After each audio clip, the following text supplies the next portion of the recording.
Hey everyone, welcome back to the Goes 11 Vise Squad, brought to you by the Andros Fly Company. After you've watched today's video, please head over to our awesome online stores at fishingoutdoors.ca or .net for US and international shoppers. Also, please hit that like button, subscribe button, and the little reminder bell so you don't miss any of our future episodes if you enjoyed this episode.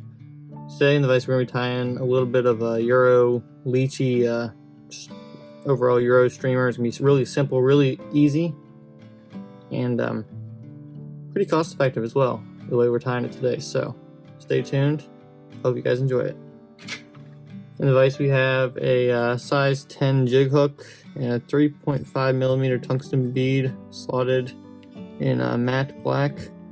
I want to go a little bit bigger, but this is all I had at the moment, so that's what we're going to use today. To supplement, we're going to use some .025 lead wire. So we're just gonna put 1, 3, 4, 5, 6, 7. Do an 8th wrap in here. 8 wraps. Right up against the bead. Then we're gonna start our thread. I just have a white 100 denier GSP here. Works well. I would have gone with black, but I literally just ran out of my black, so this will have to work for now. Cut it right off with our scissors. Got a tough marabou here. We're just gonna pull down all the fibers here. Measure out about the length of the hook, a little bit longer. Just giving us an estimate here. We're just gonna wrap 2, 3, and then what I'm going to do is I'm going to cut it at an angle up to the bead. Squeeze scissors, make that pretty easy work. And this angle gives a nice little taper to the bead, which will be important later. So we got that marabou tied in securely. You could add some flash right here if you'd like to. I'm not going to today.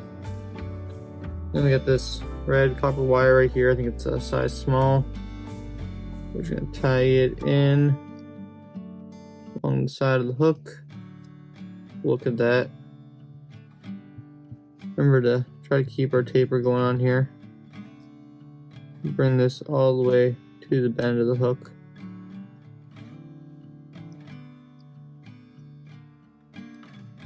Since we've got this really heavy thread, I'm going to do a few really bearing down wraps. Really secure everything.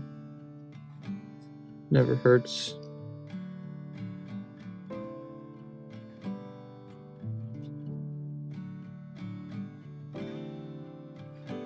And now we're going to make our own little dubbing blend here. Got my grinder off behind you guys. You can't really see it, but you saw it in our last video. If you didn't see the last video, check it out. It's really cool way of creating a dubbing blend. But we just have this yarn right here I got from the craft store.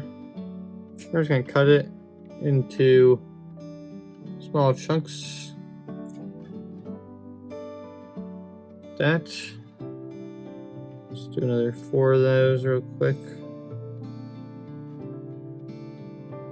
So they're really sharp, so they cut right through it pretty easily. Then we're just going to put it into our coffee grinder behind you guys. And I'm just going to pulse it a few times.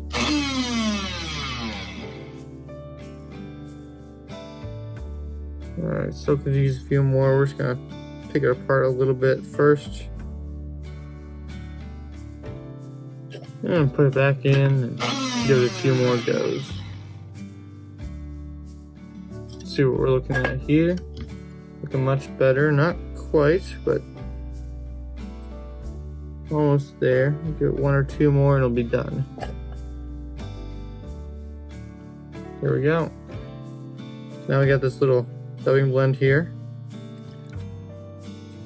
which will work really well. You can also use any kind of ice dubbing, really any black dubbing in general. I was actually looking for my black peacock dubbing, but I couldn't quite find it, so I decided we were going to do it this way instead. Just adding another step. Made it actually a little more cost effective though. So, got this dubbing here. And we're just going to dub the thread.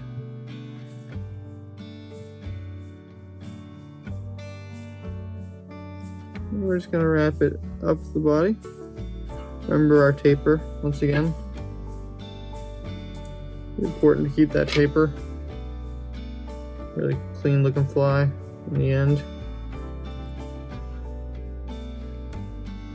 And dub our thread and wrap up.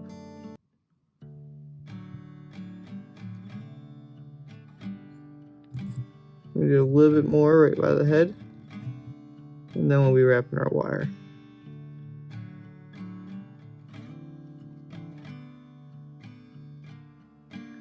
Now we're going to counter wrap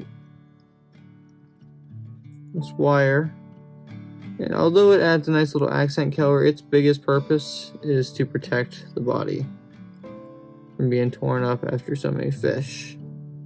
But in the end, the red accent color is also really cool looking. Catch our thread.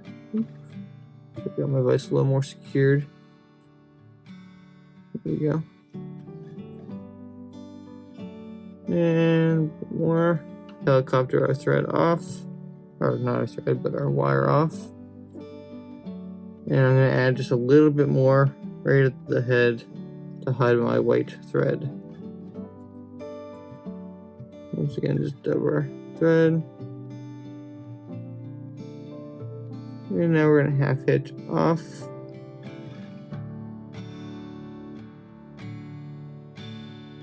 And it is as simple as that. Nice little Euro jig that works as a streamer. Use it under the ice here, and if not now, but once ice season comes back up, you ice guys can use this under the hard water, and I'm sure it would work well there too. So, thank you for watching today's video. I hope you enjoyed it. Hope you learned a little bit. Now that you've watched this video, please hit the like button, subscribe button, and a little reminder bell so you don't miss any of our future episodes. Also, check out tying.and or .net for US and international shoppers. You can see our sponsors gear and so much more. We got outdoor gear, we got fly fishing gear, we got fly tying gear, we got it all. Check it out. Thank you guys. Have a great day. See you next Sunday.